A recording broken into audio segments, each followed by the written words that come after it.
you grew up kind of like in a more sheltered childhood, and also your parents are a little bit more traditional. Did you think that kind of influenced your choices of education, or even like how has that influenced your life? I think it has a really big influence because at that time, and even now, I still look at making sure that what I do makes my parents proud, which is really warped when you hit middle age and you're still thinking about these things. But it's a big part of me. I want to be able to say to them that all their efforts weren't in vain. So making sure that they're happy is makes me happy. We don't live together, but they still are a large part of my life. So the way that they bestow some of the culture, bestow some of um, the heritage to me, plays a big part. So, for example, Chinese families never hug. Actually, in my generation, they don't hug. I don't know any if your parents hug or not. They tend to after a while, yeah. But when we grew up, there was no Yeah, hugging, no kissing, no, I love you, mom and dad, and vice versa. It was just you do your stuff, and the way that they would say they love you is that have some more food. Yeah, cook a good meal. Cook a good meal, and that's it. Yeah, and it extends to this day. So that's just interesting how that dynamic works. And now, I have my own child, and when she was younger, I'm love the hugs and the kisses and so on. But now that she's a teenager, there's like, don't touch me and don't look at me. So we're good there. It's not cool to receive love from your parents in front of other peers. So.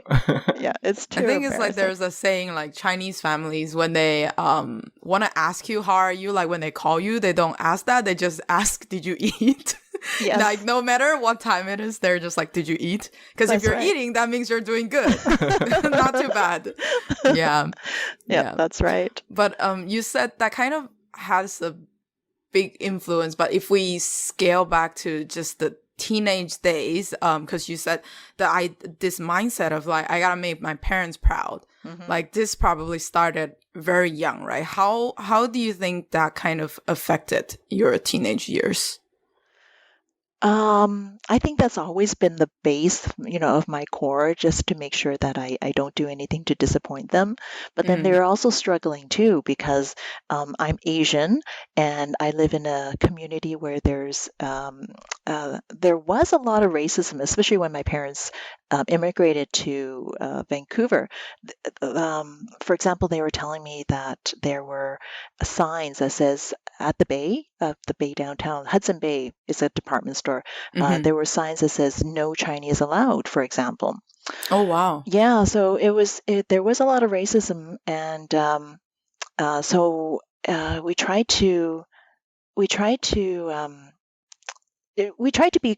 very try and integrate as much as we can to the community without drawing attention to ourselves.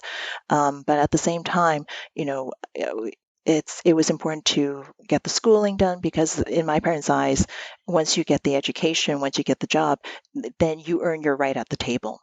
So that's where a lot of that is driven towards. But back to when I was a teenager, there were probably around 30%, maybe 20% were Asians. Especially in the area that I lived in, and so we're called bananas. You're not quite white, but your skin is yellow, so you're called a banana. Oh my! So it's a little bit different. You do have some people that look like you, and you have friends that are Caucasian, but you never quite fit in. You're never quite sure where you stand. You're not like from Hong Kong or China, so you're not you don't belong to that culture, but yet you're not the same as Caucasians and Chinese people. I found are very much, especially in my family, very sheltered, and it didn't allow you to go out as much, but you're always rebel. You're a teenager. You're rebelling. Sneak out a window. No, I didn't do that. I worry about that for my daughter, but yeah, okay, never mind. She might. Does she have a window in her room? The second story.